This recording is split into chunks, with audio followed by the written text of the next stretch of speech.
down, I know you got me, baby. Assalamualaikum warahmatullahi wabarakatuh. Perkenalkan, nama saya Tizahara Anwaras Kinta dengan NIM 2414010033. Sini saya dari kelompok 11 dengan judul Implementasi Kurikulum Merdeka dan Implementasi Kurikulum Berbasis Cinta. Dan di sini saya akan membahas sepertiga kedua mengenai implementasi kurikulum merdeka dan kurikulum berbasis cinta pada kegiatan pelaksanaannya di sekolah. Pendidikan merupakan salah satu aspek yang penting dalam kehidupan manusia. Melalui pendidikan, seseorang itu dapat memperoleh pengetahuan, keterampilan, dan nilai-nilai yang digunakan dalam kehidupan sehari-hari. Nah, untuk mencapai dari tujuan pendidikan tersebut, tentunya diperlukanlah kurikulum yang mampu menjawab kebutuhan peserta didik dan sesuai dengan perkembangan zaman. Nah, salah satu kurikulum yang diterapkan pada saat ini itu seperti kurikulum merdeka. Nah, selain itu juga ada kurikulum yang berbasis cinta, di mana dia menekankan tentang nilai-nilai kasih sayang dalam proses pendidikan. Nah, langsung saja, implementasi kurikulum merdeka itu merupakan kurikulum yang memberikan kebebasan kepada guru dan peserta didik dalam proses pembelajaran, di mana kurikulum ini dirancang agar pembelajaran itu lebih fleksibel dan berpusat pada peserta didik.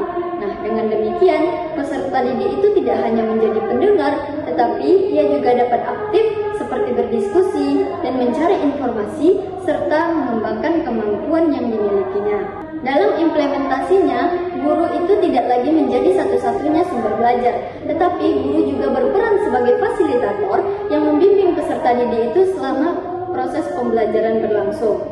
Nah, guru membantu siswa itu menemukan potensi yang dimilikinya dan memberikan kesempatan kepada mereka untuk belajar sesuai dengan kemampuannya masing-masing. Salah satu bentuk implementasi kurikulum merdeka adalah pembelajaran berdiferensiasi, di mana pembelajaran mendiferensiasi ini berarti guru menyesuaikan metode, materi, dan tugas yang sesuai dengan kebutuhan peserta didik. Nah, hal ini dilakukan karena setiap peserta didik itu memiliki kemampuan yang berbeda. Ada siswa yang cepat memahami, ada juga siswa yang membutuhkan waktu yang lebih lama, dan ada juga yang lebih mudah memahami materi melalui teori atau melalui praktik dibandingkan teori. Nah, sebagai contohnya, itu ketika guru mengajar suatu materi, siswa yang sudah memahami materi tersebut dapat diberikan tugas pengayaan, sementara siswa yang masih mengalami kesulitan itu diberikan pendampingan tambahan. Nah, dengan cara ini, setiap peserta didik itu akan dapat belajar sesuai dengan kebutuhannya masing-masing. Implementasi berikutnya adalah asesmen diagnostik. Nah, di mana asesmen diagnostik ini dilakukan sebelum pembelajaran itu dimulai, di mana gunanya untuk mengetahui kemampuan awal peserta didik. Melalui asesmen ini, guru itu dapat mengetahui sejauh mana pemahaman siswa terhadap materi yang akan dipelajari. Misalnya, itu sebelum memulai materi baru, guru memberikan beberapa pertanyaan sederhana. Dari hasil jawaban tersebutlah, guru itu dapat menentukan strategi pembelajaran apa yang akan digunakan. Nah, dengan demikian, proses pembelajaran tadi menjadi lebih efektif karena disesuaikan dengan kondisi peserta didik. Selain itu, kurikulum merdeka juga menerapkan pembelajaran berbasis proyek atau project based learning, di mana pembelajaran berbasis proyek ini bertujuan untuk melatih peserta didik agar mampu berpikir kritis, kreatif, serta bekerja sama dan bertanggung jawab dalam menyelesaikan tugas. Nah, contohnya saja, peserta didik itu dapat membuat proyek mengenai pengelolaan sampah di lingkungan sekolah. Nah, dalam kegiatan tersebut, siswa ini melakukan observasi, mencari informasi, berdiskusi dengan kelompok, hingga menyusun solusi terhadap permasalahan yang ditemukan. Melalui kegiatan ini juga, peserta didik itu akan memperoleh pengalaman belajar yang lebih nyata dibandingkan hanya mencari materi di buku. Implementasi kurikulum ini juga terlihat melalui penggunaan teknologi dalam pembelajaran.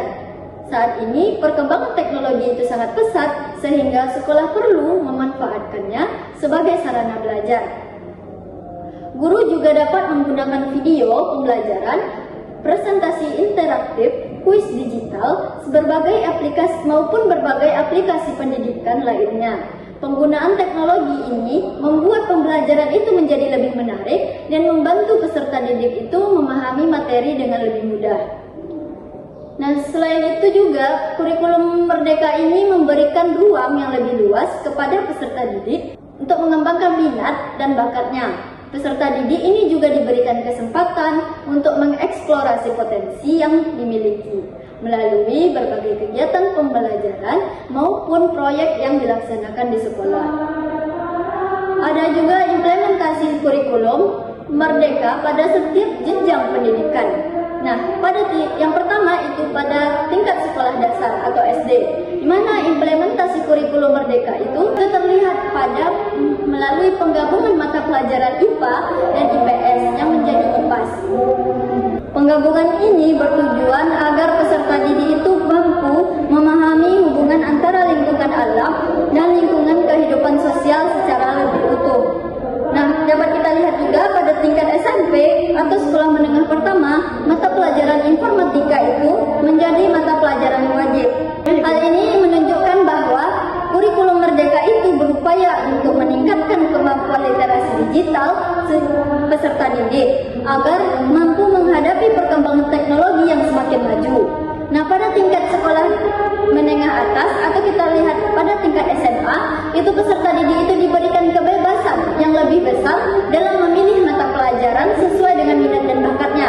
Dengan demikian, peserta didik itu akan lebih dapat fokus mengembangkan potensi yang dimilikinya.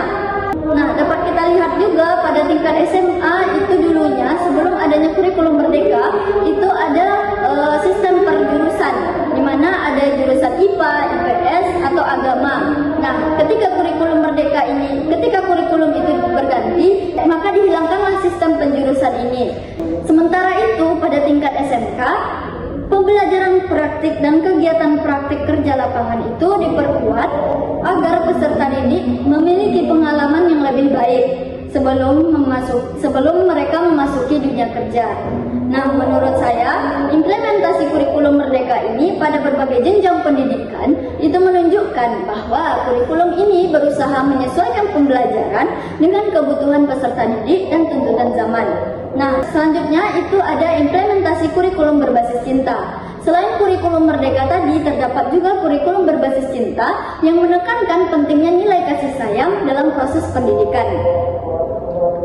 Kurikulum berbasis cinta ini memandang bahwa pendidikan itu tidak hanya bertujuan untuk mengembangkan kemampuan akademik peserta didik, tetapi juga membentuk karakter dan akhlak yang baik. Oleh karena itu, proses pembelajaran itu harus dilandasi dengan rasa kasih sayang, kepedulian, serta penghargaan terhadap sesama. Nah, dalam implementasinya, guru ini tidak hanya berperan sebagai pengajar, tetapi juga sebagai pembimbing dan teladan bagi peserta didik. Guru memberikan perhatian, motivasi, serta dukungan kepada peserta didik agar mereka merasa nyaman dan dalam belajar di kelas. Lingkungan belajar yang penuh kasih sayang akan membuat peserta didik itu lebih percaya diri untuk bertanya, menyampaikan pendapat, dan mengembangkan kemampuan yang dimilikinya. Dengan demikian, proses pembelajaran di kelas akan menjadi lebih efektif dan menyenangkan. Penerapan kurikulum berbasis cinta ini dapat dilakukan melalui berbagai kegiatan sederhana dalam kehidupan sehari-hari maupun di sekolah. Misalnya, membiasakan peserta didik untuk mengucapkan salam, menghormati guru, atau menghargai pendapat teman, serta membantu teman yang mengalami kesusahan. Kurikulum berbasis cinta ini juga mengintegrasikan 5 nilai utama, yaitu yang pertama, cinta kepada Tuhan, yang kedua, cinta terhadap ilmu pengetahuan, yang ketiga, itu cinta kepada sesama manusia, yang keempat, cinta terhadap lingkungan, yang kelima, cinta kepada tanah air. Cinta kepada Tuhan ini diwujudkan melalui pelaksanaan ibadah dan sikap syukur dalam kehidupan sehari-hari. Yang kedua, cinta terhadap ilmu pengetahuan diwujudkan melalui semangat belajar dan keinginan untuk terus mencari ilmu. Yang ketiga, itu cinta kepada sesama manusia diwujudkan melalui sikap saling menghormati, saling membantu, dan peduli terhadap orang lain. Nah, cinta terhadap lingkungan itu bisa diwujudkan dengan menjaga kebersihan di sekolah, menanam pohon, serta membuang sampah pada tempatnya. Sedangkan cinta kepada tanah air itu diwujudkan melalui sikap menghargai menghargai bangsa, menjaga persatuan, dan memiliki rasa bangga sebagai warga negara Indonesia. Melalui penerapan nilai-nilai tersebut, peserta didik itu tidak hanya menjadi individu yang cerdas secara akademik, tetapi juga memiliki karakter yang baik, mampu hidup berdampingan dengan orang lain secara harmonis.